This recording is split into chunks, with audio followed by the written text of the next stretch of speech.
Hello, j'espère que tu vas bien. Je suis Jaïlza et je partage avec toi mes expériences de foi. Cette année, je suis conviée à de nombreux mariages. Je pense que 2023, c'est vraiment l'année des mariages. Donc j'en ai trois. J'en ai déjà eu un au mois de mai. Le prochain, il est au mois de juillet et un tout dernier en automne. Et j'ai vu aussi beaucoup de ex-camarades de classe lorsque j'étais au collège. Il y en a, je pense, au moins deux qui se sont mariés. Donc je suis vraiment contente pour toutes ces personnes de mon entourage qui trouvent le grand amour, qui se lancent dans cette étape de la vie où on va fonder son foyer, sa famille et qui semble être très épanoui. Donc c'est très réjouissant d'être témoin de tout cela. Mais indéniablement, on se pose la question: et moi, à quand mon tour?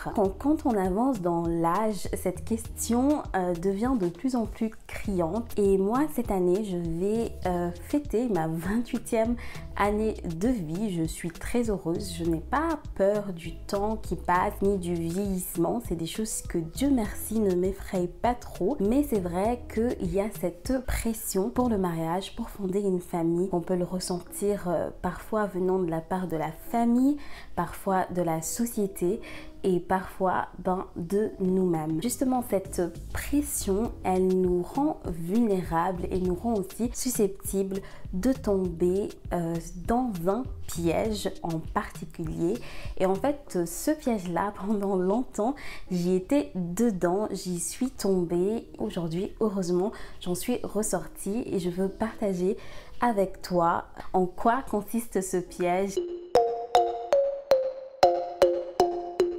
Donc le désespoir, il a deux grandes conséquences. La première conséquence, et c'est sans doute la plus dangereuse, c'est qu'il peut nous amener à épouser la mauvaise personne. Et comment est-ce que cela se produit? En fait, le désespoir, il diminue notre capacité de discerner la volonté de Dieu, mais aussi notre écoute de Dieu. C'est parce que notre faim pour le mariage devient tellement bruyant, tellement de plus en plus criant dans notre esprit qu'on aura du mal à entendre la voix de Dieu qui nous dit patience, qui nous dit celui-là ce n'est pas le bon, celui-là paraît peut-être être le prince charmant mais ce n'est pas le cas. On est moins attentif aux conseils de Dieu, aux directions que Dieu il nous amène et donc on est un petit peu livré par nous-mêmes et aveuglé spirituellement. Et malheureusement, j'en ai déjà vu des copines tomber dans ce piège-là, allant jusqu'à se marier avec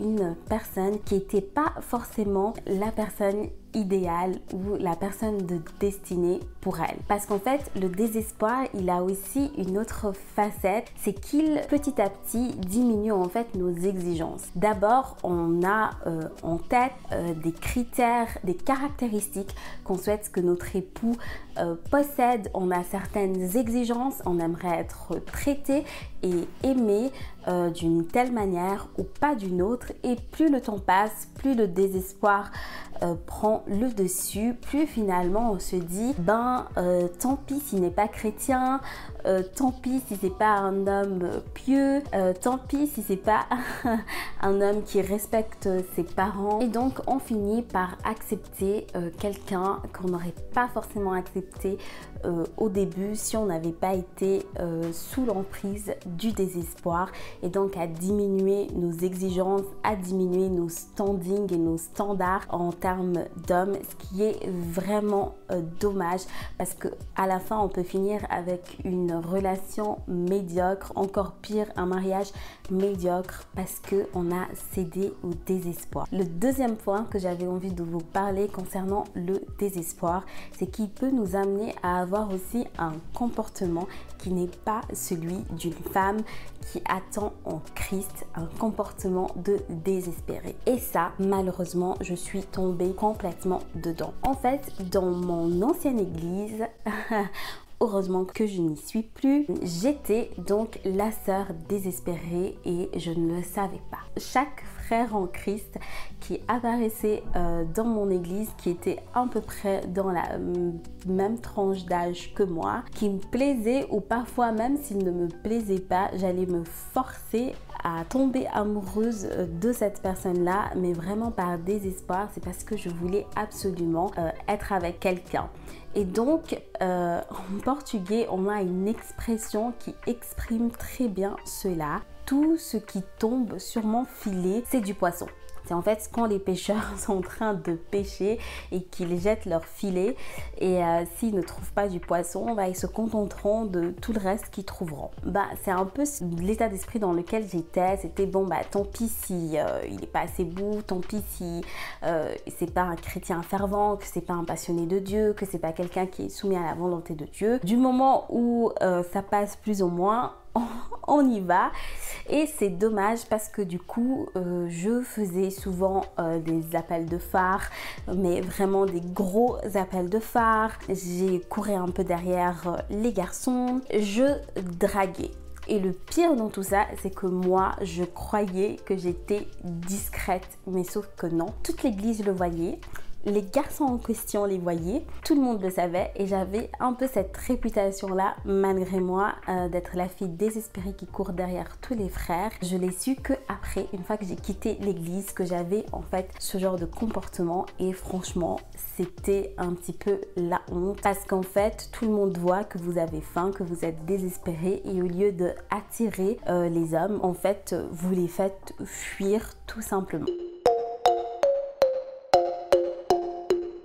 Je ne fais plus rien de tout cela. Et comment est-ce que j'ai fait pour sortir de cette situation? C'est tout simplement grâce à la confiance en Dieu et la confiance en ses promesses. Vraiment, dans la Bible, il y en a plusieurs, des versets bibliques qui nous parlent du mariage, qui nous parlent que le mariage est la volonté que Dieu il a pour nous, à moins qu'on ait bien sûr le don du célibat. Pour ceux qui ont le don et qui aspirent au mariage, il y en a de nombreuses promesses, et donc les proclamer, se les approprier, méditer sur ces promesses, c'est une très bonne manière de tranquilliser notre âme, de tranquilliser tout ce qui est de nos pulsions, nos envies, nos besoins de femme aussi, et de pouvoir être un peu plus en paix durant ce temps d'attente. Gardez à l'esprit que Dieu est au contrôle et qu'il est le maître du temps. Il sait mieux que vous quand est-ce que vous êtes réellement prêt, quand est-ce que c'est le bon moment. Parfois on peut se dire qu'il est trop tôt ou bien qu'il commence à être trop tard. Et Dieu il sait pourquoi notre temps d'attente est celui-là, pourquoi certaines vont pouvoir se marier à 20 à 24 ans et d'autres à 30 à 35 ans. Il sait très bien ce qu'il fait dans votre vie et le pourquoi. Ensuite, l'autre chose aussi qui m'a beaucoup aidé à sortir du désespoir, c'est à changer ma vision sur le temps d'attente. Ne plus voir le temps d'attente comme une malédiction, comme un fardeau, comme un moment sombre à passer dans notre vie, mais à le voir comme une bénédiction. Parce que le temps d'attente, il y a du temps et ce temps-ci, vous n'êtes pas en couple, vous n'avez pas toutes les responsabilités et les contraintes qui viennent avec la relation ou avec le mariage.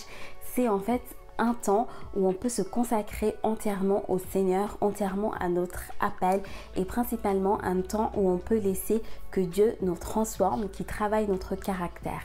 Tout ce qu'on aura réussi à laisser Dieu travailler en nous, tout ce qu'on aura appris, toutes les avancées qu'on aura fait dans notre marche chrétienne pendant le temps d'attente, ça sera ça de gagner pour notre mariage. Ça évitera certains conflits, ça évitera aussi de faire subir à notre partenaire certains mauvais traits de caractère, et donc d'avoir peut-être des premières années de mariage un peu plus sereines que si on s'était engagé plus tôt et avec ce bagage-là. J'espère vraiment que cette vidéo et que le partage de mon expérience vous aura édifié et qui vous aidera aussi, qui vous éclairera sur votre chemin. Et j'espère vraiment que vous pourrez éviter ce piège du désespoir.